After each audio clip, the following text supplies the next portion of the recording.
Seigneur soit avec vous. Et avec votre esprit. L'évangile de Jésus-Christ selon Saint Jean.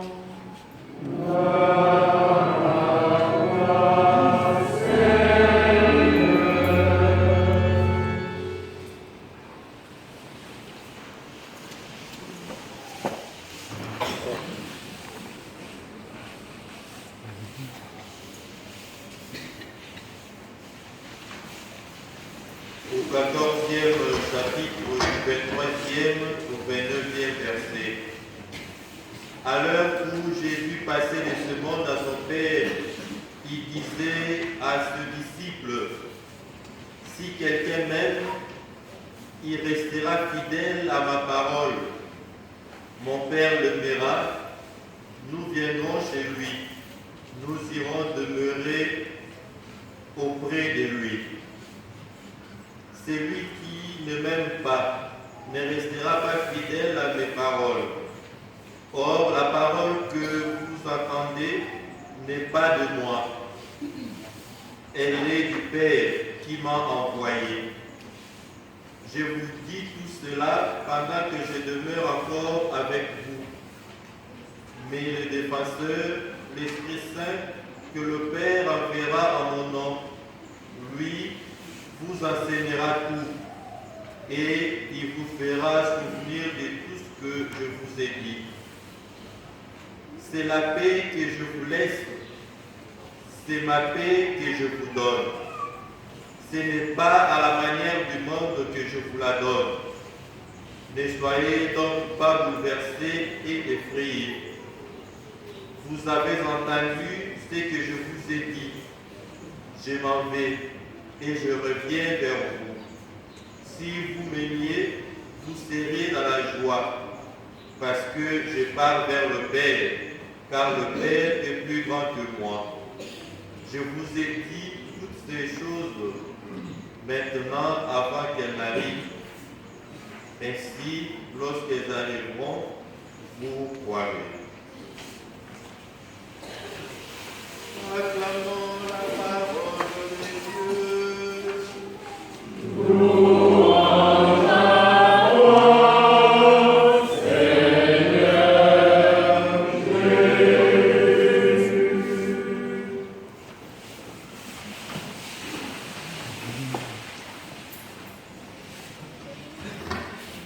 Bien-aimés dans le Christ, deux pistes de méditation pour nous en ce jour dominical. La première est celle-ci. La corrélation entre la foi et la culture. La deuxième est la suivante. Je vous laisse la paix, mais pas à la manière du monde. Bien-aimés dans le Christ, shalom.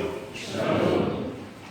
La corrélation entre la foi et la culture, telle est la difficulté que beaucoup de chrétiens rencontrent jusqu'aujourd'hui. Comment vivre en même temps comme chrétien et comme africain, avec le poids de ma culture, de notre coutume, de nos habitudes, de nos valeurs ancestrales.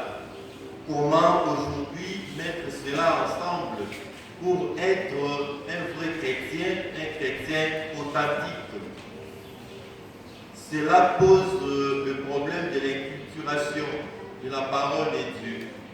Comment est-ce que cette parole m'est adressée moi en tant qu'Africain, en tant que Congolais ou en tant que ressortissant de ma tribu ou de ma famille.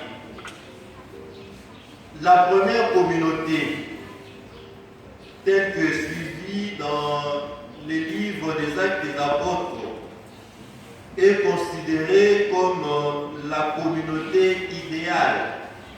C'est la communauté idéale.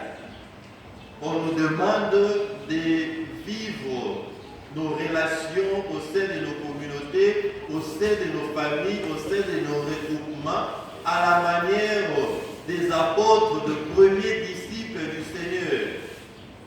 Ils ont été des modèles de foi, d'amour pour nous. Mais la parole d'aujourd'hui montre que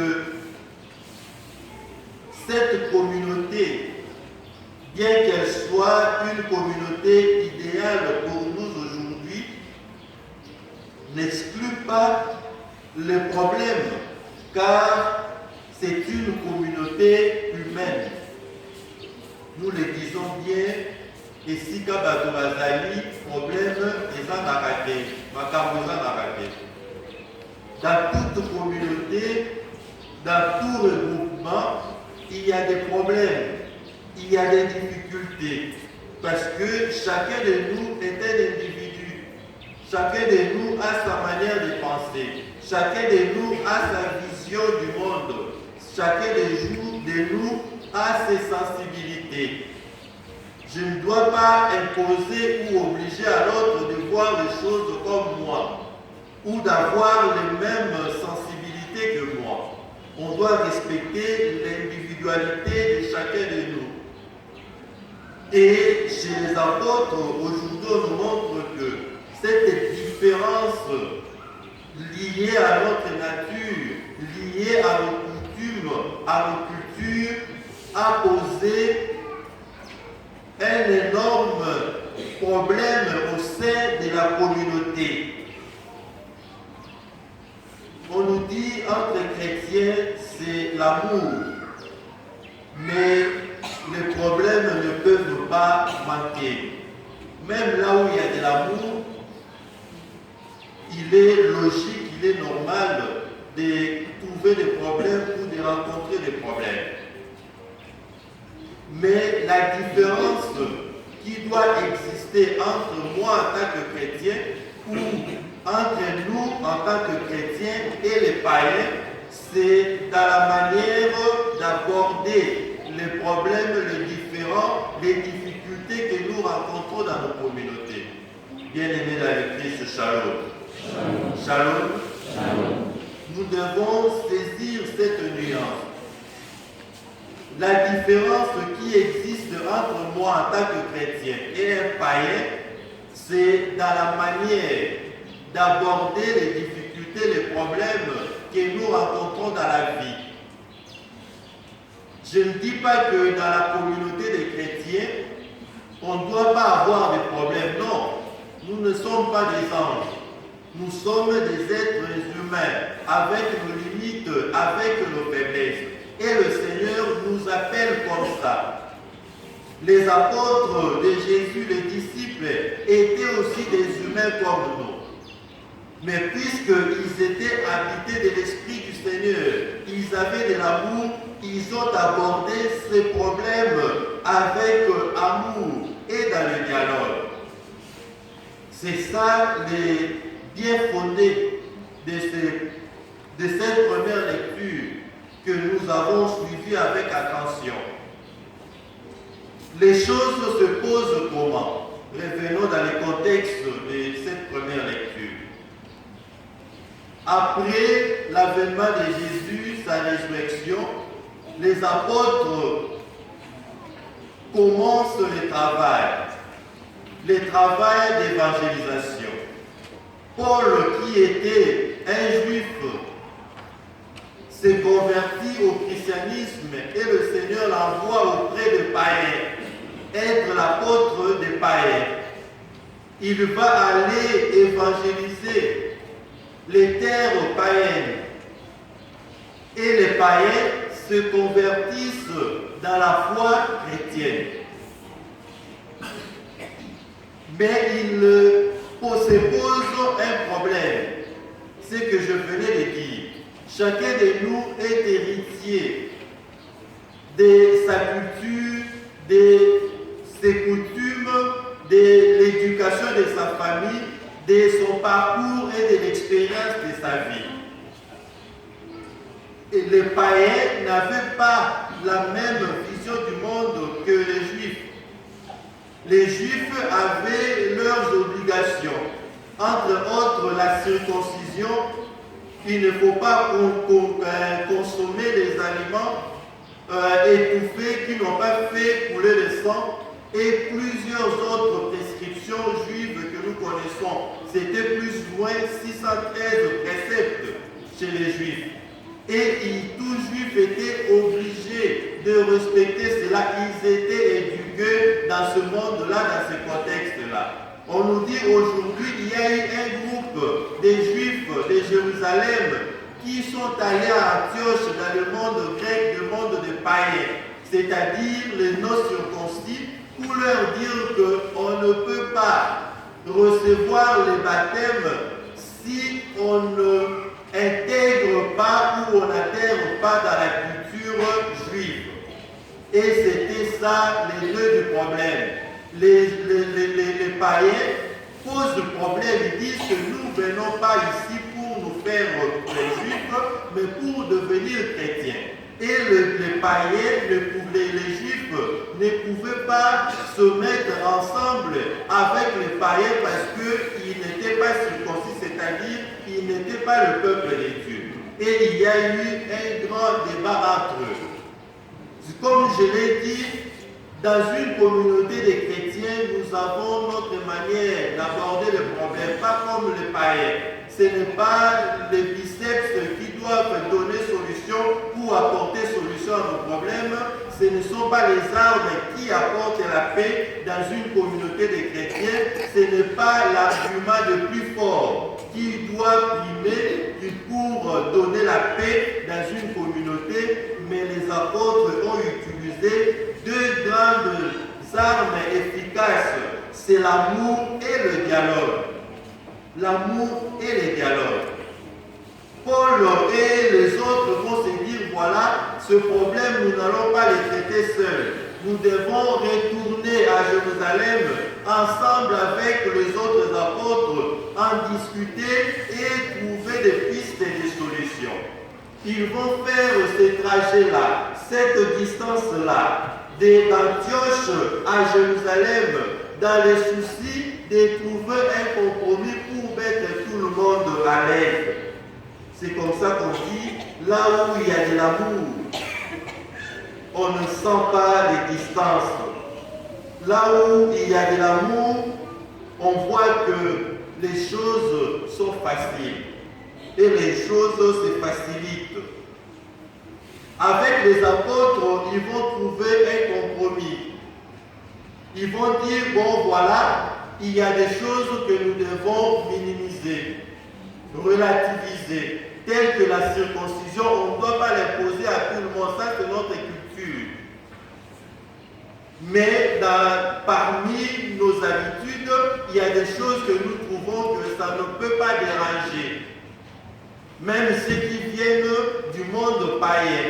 Par exemple, pour la consommation des aliments étouffés. Ils ont dit, voilà ce que vous pouvez garder. Et voilà ce que vous pouvez minimiser, relativiser. Les apôtres vont retourner à Antioche pour apporter cette solution. Mais ce qui est important chez nous, aujourd'hui, c'est que c'est l'amour et le dialogue qui doivent être les maîtres mots dans nos communautés. Comme c'était le maître mot dans la communauté des apôtres pour trouver solution aux problèmes auxquels ils étaient butés. Bien-aimés dans le Christ, shalom. Shalom. Shalom. Deuxième piste de méditation.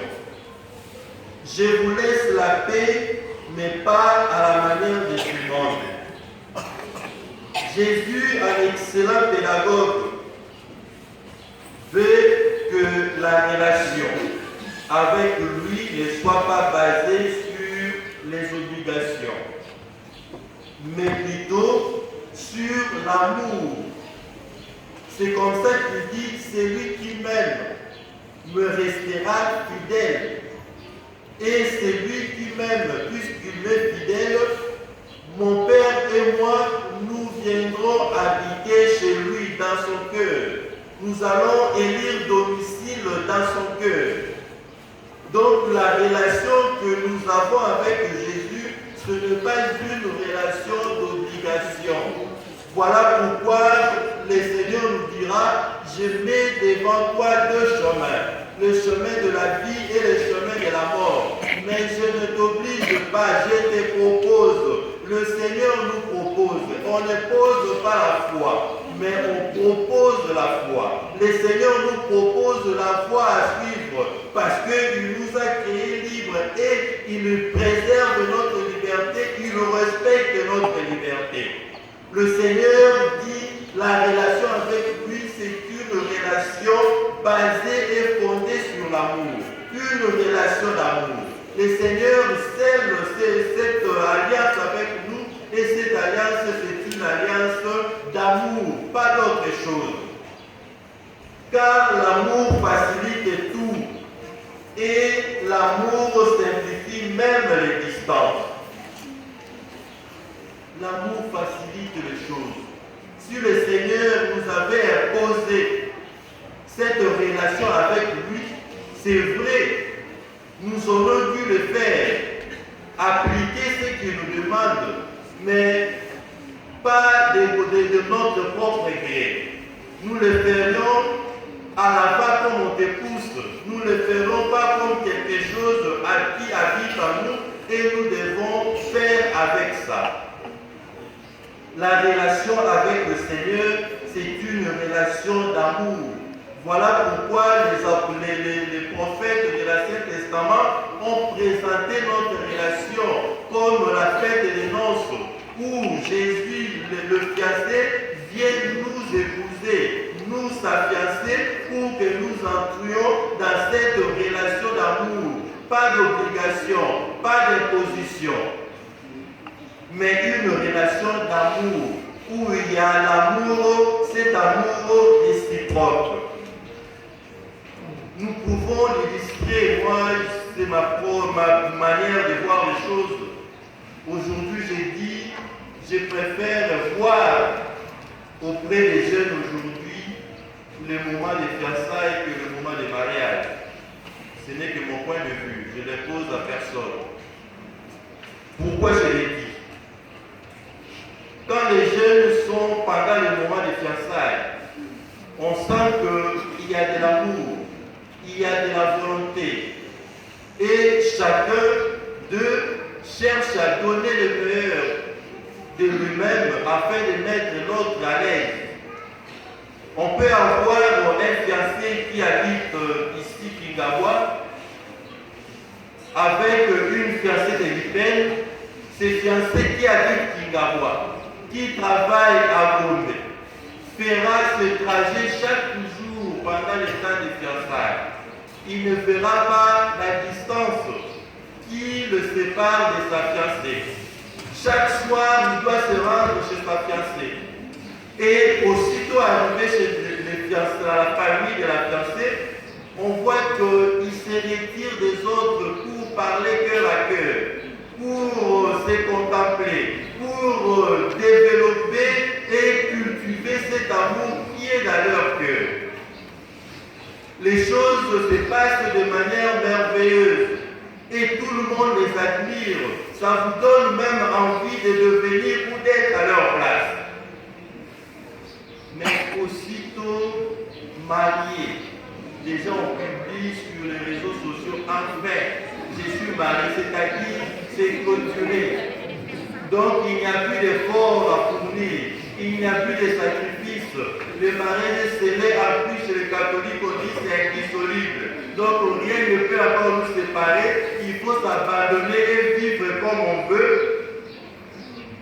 Et les résultats, nous voyons que ces fiancés qui faisaient ces triangles-là, Kingawa, Gombe, Bandal, Kingawa, il prend la maison, par exemple, à Lingwala, avec sa femme.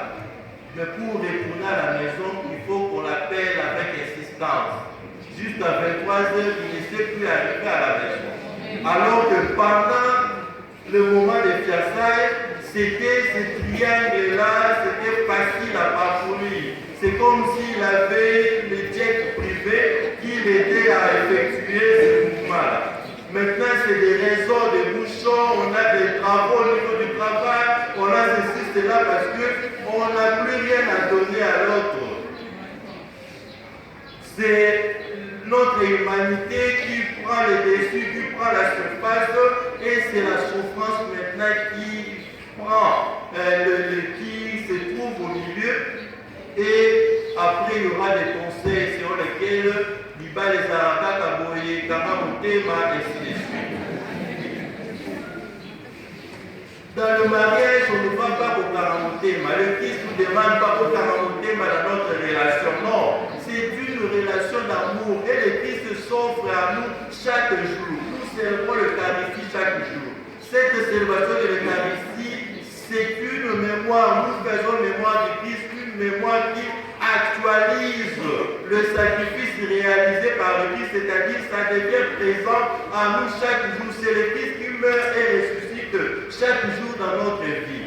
Voilà l'actualisation de notre amour, relation d'amour que nous aurons avec le Seigneur et ce qui aura des implications dans nos relations intimes ou dans nos relations amicales. Ça veut dire qu'aujourd'hui, si nous ne savons pas aimer les autres, cela veut dire que nous ne savons pas aimer Dieu. Parce que cet amour vertical aura comme implication un amour horizontal. L'amour que le Seigneur nous donne, c'est l'amour aussi qui nous facilite la compréhension et l'adhésion à ce que le Seigneur nous donne. Je l'ai dit, Jésus parle ici un bon pédagogue.